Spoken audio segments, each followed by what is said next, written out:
We're now celebrating Chanukah, commemorating the great nisim, the great miracles that the Ribbono Shel Olam enacted on behalf of our people at the time of the Beis HaMikdash, and we have the great mitzvah of lighting Neres Chanukah, the menorah, the candles of Chanukah. And we know that in the mitzvah of Chanukah, there is a special inyan in the mitzvah of Chanukah that we don't find in other mitzvahs, that we have all the hidur, mahadrin, and mahadrim, and a mahadrin, that we take pains, that we try to light the candles in the best possible way. Every day we add an additional candle, we light an additional candle every night, and we light candles in abundance. People themselves light their own candles. Something that we don't find in other mitzvahs. By other mitzvahs, there's Kezai Keli Van Vehu. We try to glorify the mitzvahs. But here, this is in a generally accepted principle that for the Hamoinam, not just for tzaddikim, chasidim, anshe maisa, but the Hamoinam, the populace in general, at large, the hidurim are part and parcel of the mitzvah.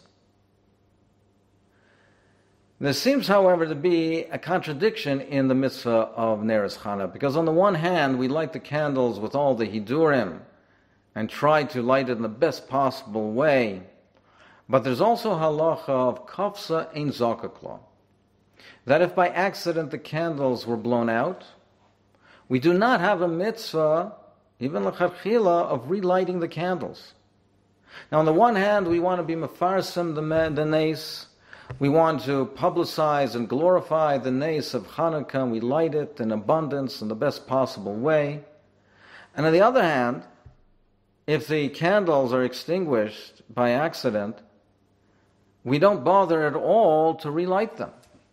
One would think that we want to publicize the mitzvah, and if it goes out, if it's extinguished, we should relight it to perpetuate the mitzvah. No. So on the one hand, we light the candles with all the hidur. On the other hand, kafs ein zakaklo. So what is the deeper understanding of this apparent contradiction?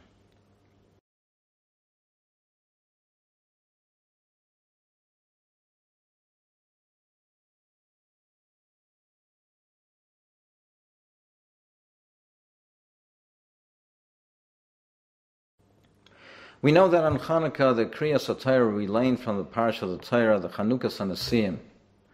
On Chof Hei B'Kislev, the day of Chanukah, that was the day that the Melechas HaMishkan, that the building of the Mishkan was completed. In the building of the Mishkan, we find the following pasuk. In Parshas Kisisa, the Torah says, "Vayidaber Hashem al Moshe leimor re'ei karasi v'shem B'Tzalel ben Uri ben Hur lamata Yehuda."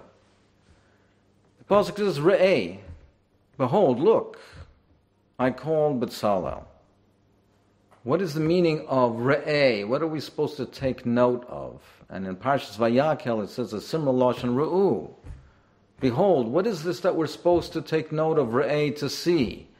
What does the Torah want to tell us, indicate with this? The Ramban says, the Torah is saying, Re'ei, look at this great miracle that is unfolding before your eyes. Behold this great miracle that B'Tzalel and all his staff, slaves that came out of Mitzrayim, that had no expertise whatsoever in building a Mishkan, with the delicate, intricate work that was involved. The Mishkan was shlachshoiv, machshovay, slases, bazohav, uvakesev, uvanachoshes. The malaches umnas of the Mishkan, the glorious Mishkan, and the great expertise that was required to build it. Who is going to build this Mishkan? Slaves who came out of Mitzrayim. Shekol melachtam berefesh avatit, working in the mud with bricks and blocks. They're the ones that are going to build this Mishkan. Behold this great nace, Hashem is saying, that I'm going to take slaves out of Mitzrayim and they're going to build this beautiful, glorious edifice. And in what merit were they Zeicha? If they didn't have the natural ability, in what merit were they Zeicha to build this glorious Mishkan?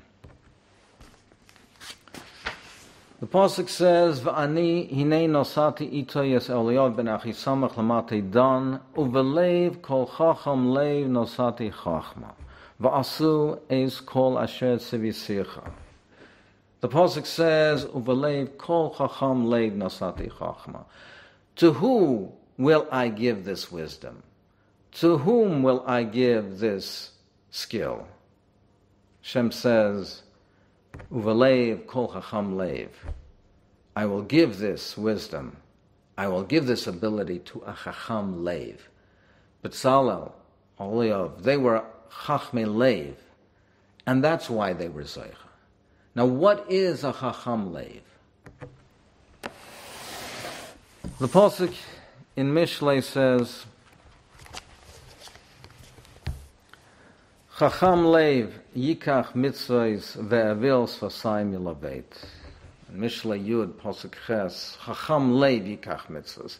A chacham lev, he will take mitzvahs. The Goyen explains another meforshim, the chacham lev, the one that has the rotzon hapnimi, he has a desire in his heart to fulfill the rotzon Hashem. He will grab hold of mitzvahs. He will take hold and grab the mitzvahs with all his enthusiasm. But the avil sasayim, the one that doesn't have the true desire to fulfill the rotzon Hashem, he will grow weary. A chacham lev is the one that has the inner desire, the true desire to fulfill the rotzon Hashem. He will not weary. He will grab the mitzvahs, and the belev kol chacham lev nosati chacham. The Rebbeinu Shalom says, to whom will I bestow this wisdom, this ability, this umnus, to the chacham lev, to the one that has the rotzon hapnimi. Betzalel, b'derech hateva, there was no possible way that he could have built this glorious edifice, the Mishkan.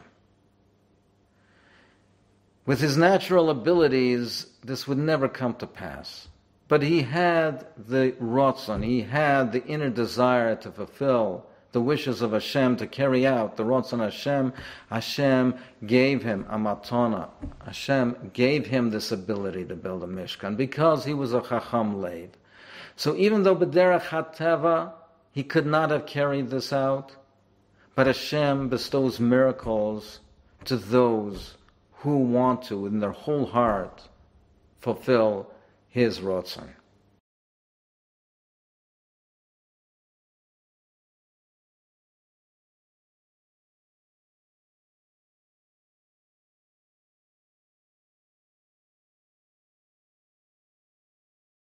The Chashmonoim, b'derech hateva, there was no possible way that they could have conquered the Greeks.